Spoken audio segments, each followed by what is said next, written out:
वो प्लेट ले आया वापिस। ये वीडियो देख के आपको हंसी तो खूब आई होगी, लेकिन यह आज की ग्राउंड रियलिटी है।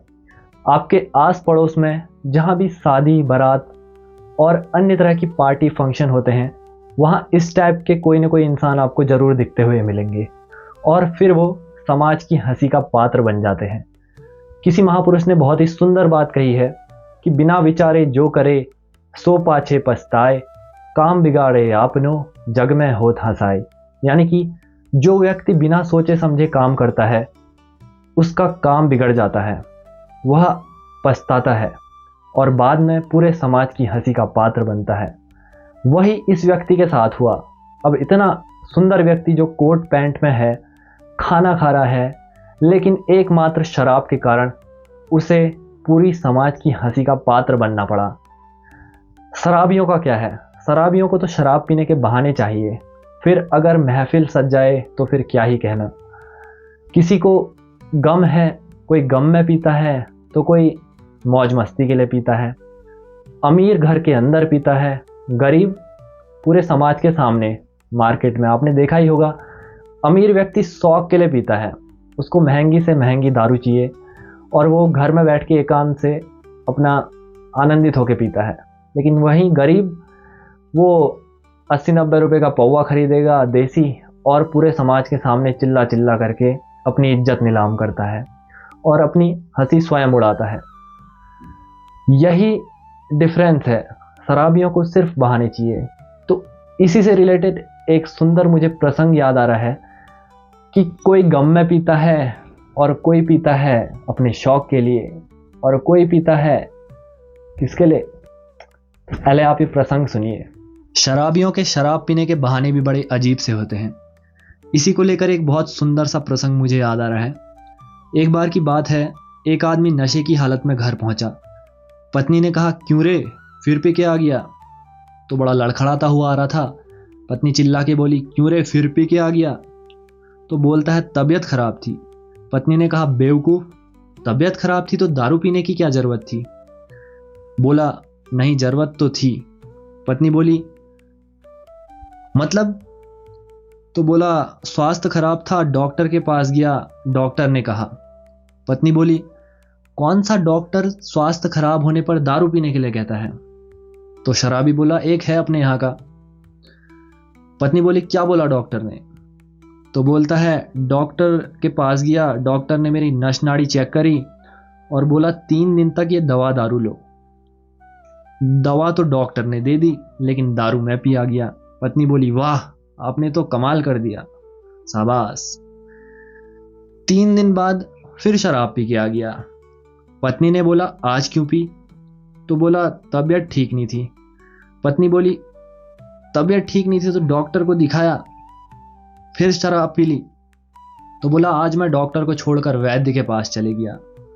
तो बोली, वैद्य ने क्या बोला? शराबी बोला, वैद्य ने कहा, आज वाइन ले लो। आज वाइन मतलब अजवाइन। तो फिर वो दारू पी के आ गया। चौथे दिन फिर घर पी के आया। पत्नी ने बोला, आज क्यों पी? तो बोला, तबीयत ठीक नहीं थी। पत्नी ने बोला, डॉक्टर निपट गया, वैद्य निपट गया, अब किस हकीम किस बाबा के पास जाके आ रहे हो? तो बोला, हकीम बाबा नहीं, तेरा बाप। पत्नी बोली, मेरा बाप? मेरे बाप ने क्या बोल दिया? तो बोला, जब तेरी मेरी शादी हो रही थी, फेरे हो रहे थे, तो विदाई के समय तेरे बाप ने हम दोनों के सर पर हाथ रख के बोला था, आज से तुम दोनों घर बार चलाओ। घर तू चला लेती है, बचा बार वो मैं निपटा रहा हूं। उसके बाद जो पत्नी ने लठ बजाए, उस शराबी के घुटने खुल गए।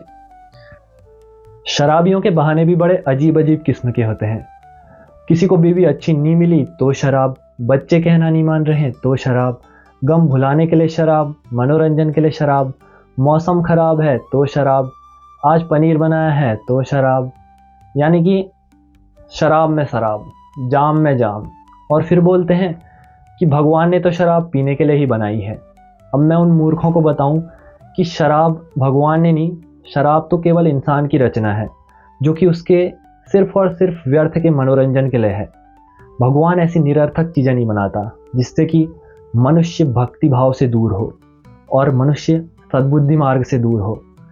शराबी व्यक्ति आपको कितना ही ज्ञान दे दे, लेकिन वो आपको कभी भी आध्यात्मिक ज्ञान नहीं देगा।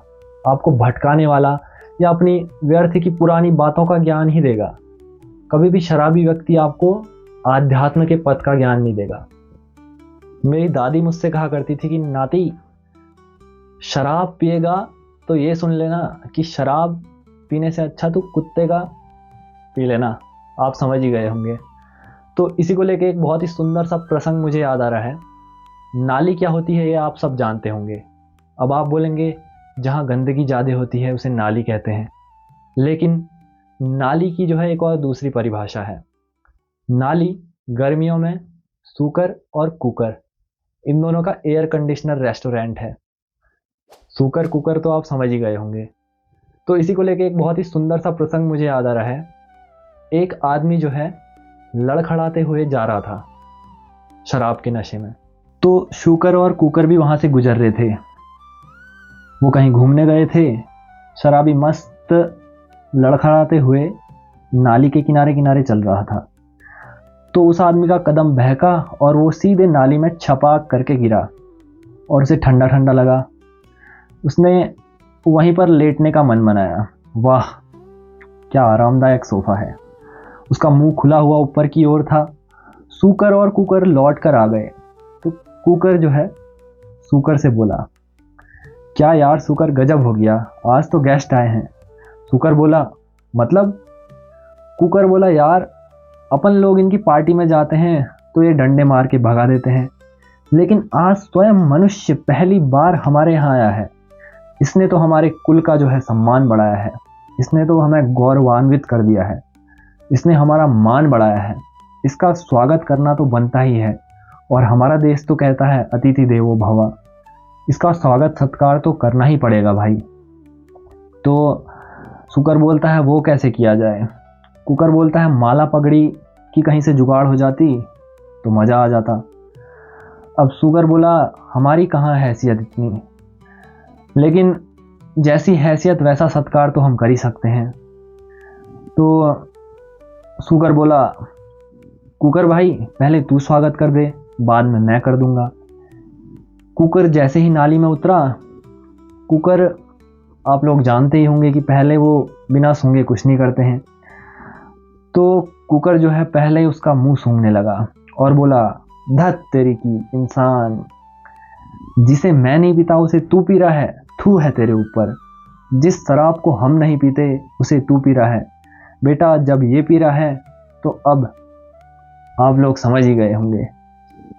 तो कुकर भैया जो है अपना स्वागत सत्कार स्टार्ट करते हैं। क्या किया होगा ये तो आप समझ ही गए होंगे। 3 पांव धरनी धरे, 1 पांव आकाश, बिनु बिजरी बिनु बादरा बरसे मूसलाधार। ये दोहा किसी किसी को थोड़ी देर में समझ में आएगा। कुत्ता कैसे करता है ये तो समझ ही गए होंगे आप। 3 पांव धरती धरे, 1 पांव आकाश, और बिना बिजली बिना बादल के कर देता है शराबी के ऊपर। फिर शराबी, नमकीन सा स्वाद आता है शराबी को। शराबी बोलता है, अरे वाह, आजकल शराब के साथ साथ चखना फ्री में देने लगे हैं शायद। और उसके बाद शुकर ने क्या किया होगा ये सब तो आप जान ही चुके होंगे। दोस्तों, नदी नालों में डूबने से लोग उतना नहीं मरा करते जितना इस शराब की बोतल में लोग डूबकर मर जाते हैं। ये शराब सिर्फ आपके शरीर को ही नहीं बल्कि आपके परिवार और आपके समाज को भी अंदर से खोखला कर देती है। आपके बच्चों का भविष्य जो है अंधकार में डाल देती है। तो इसलिए इस शराब से दूर रहें। अगर आप आज शराब पी रहे हैं तो निसंदेह कल आपका बच्चा भी शराब पिएगा।